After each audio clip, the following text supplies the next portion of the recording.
Welcome back into CBS Sports HQ. It is Monday. That means it is time for Ryan Wilson's latest mock draft. Now, he still has Aiden Hutchinson there at the top, but we want to talk about what Carolina is doing. He says, look, they need O-line help.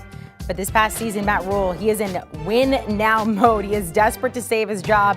So he has them taking Matt Corral, the first quarterback off the board, 6th overall. But do Brady and Danny agree? So welcome back in, Brady, Quinn, Danny, Kannel, and welcome in Ryan Wilson there. Ryan, we're going to start with you. You have Matt Corral as the first quarterback off the board, but is he the best quarterback in this draft? I think he is. He's my QB1. And look, the issue is this. If you're the Carolina Panthers, that offensive line is atrocious. The problem is Matt Rule doesn't have a lot of time. David Tepper, the owner, I don't think you would describe him as patient. And he reportedly wants to get a superstar, quote-unquote, offensive coordinator after Joe Brady didn't work out. So there are a lot of things on the to-do list for Matt Rule that may not be in the best interest short-term for this Carolina Panthers team. So if he has to get a quarterback, I'm getting one who's probably one of the fastest in terms of trying to avoid getting hit. And that, for me, is Matt Corral. If Matt Corral is going to the perfect team, he is still my QB1. I love the progress he's made. We talked to him last week on the Pick Six podcast, and he explained in pretty good detail about why he improved so much from 2020 to 2021. And a lot of it was just being patient, understanding that the defense was going to drop 8 guys and not let him run around. And once he figured that out and went through his reads, he got a lot better. The touchdowns went down from 14 to, I think, 9, and he played a lot more consistently. Now, we can talk about how does that Lane Kiffin offense translate to the NFL and the lack of playing time compared to some of these other quarterbacks. But in terms of what you're looking for in today's NFL quarterback, he checks a lot of those boxes, and I like the way he's played this year. I mean, I would generally put him at number 2 on the list if we're comparing all these guys. You have heard me all year long. Is it Kenny Pickett? Oh, my gosh, Yeah, should I get Kenny it right? Pickett. Wow.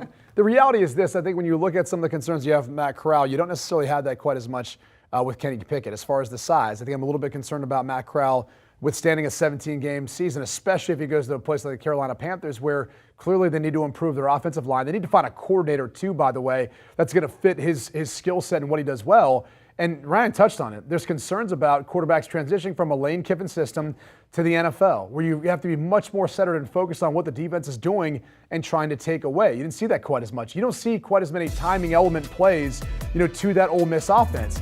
Kenny Pickett, different story. More NFL-style concepts that they're running in their passing game, and chunk plays in particular down the field. He's also got that mobility.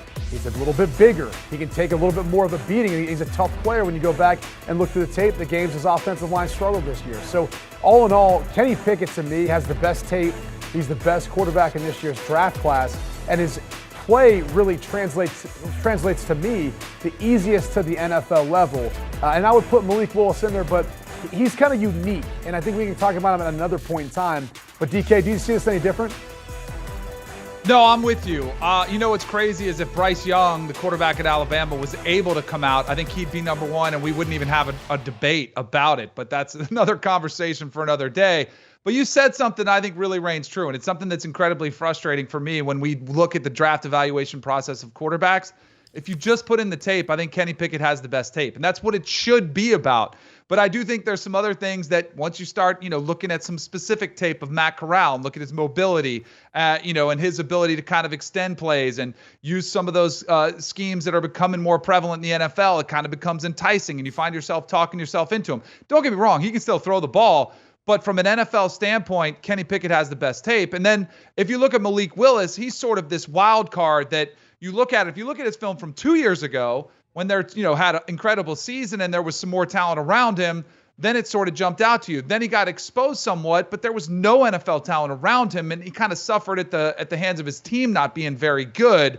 But I think Malik Willis is going to be somebody who's really going to impress when he starts running in front, puts down a 40 times, starts throwing, in the draft process. And as we've seen, I know this quarterback class is not great, but I feel like in the last 7, 8, 9, 10 years, we look at them and then slowly but surely, they just start moving up these mock drafts, and guys like Ryan Wilson put them up there. I'm like, no way. And then we sit there and there's like 2 in the top 5. So I don't think these quarterbacks will go that high. But teams get desperate for this position, and if you don't have a guy that you can really get behind, they're willing to, to trade up to get one of these guys. So it's, to me, it's more fascinating, not only the order, but how many go in the first 15 picks, how many go in the first round, because I still don't think it's a great quarterback class. Do you want a sports network that delivers everything that matters about the game? The highlights, the picks, the instant analysis, no yelling, no fake debates, no politics. Hit the subscribe button and never miss a moment.